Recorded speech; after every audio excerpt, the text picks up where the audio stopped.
దేవునికి పక్షాభేదం లేదండి. దేవుడు వారి పక్షాన వీరి పక్షాన ఉండేవాడు కాదు. సిన్సియర్గా ఆయనకు మొరపెట్టుచున్న అందరికీ దేవుడు తన కృప అనుగ్రహిస్తారు.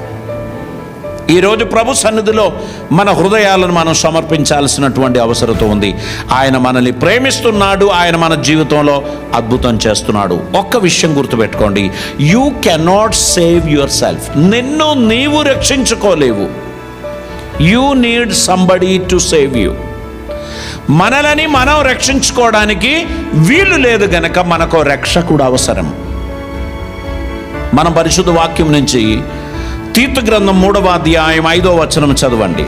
మనము నీతిని అనుసరించి చేసిన క్రియల మూలముగా కాక తన కనికరం చొప్పుననే పునర్జన్మ సంబంధమైన స్నానము ద్వారాను పరిశుద్ధాత్మ మనకు నూతన స్వభావము కలుగజేయుట ద్వారాను మనలను రక్షించెను. దేవునికి స్తోత్రం.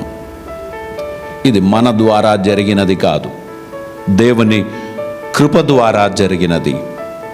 ఆయన మనలని తన పవిత్ర రక్తంలో కడిగాడు, తన వాక్యంలో మనల్ని ఉతక స్నానం చేశాడు, మనకు రక్షణ భాగ్యాన్ని కలుగజేశాడు.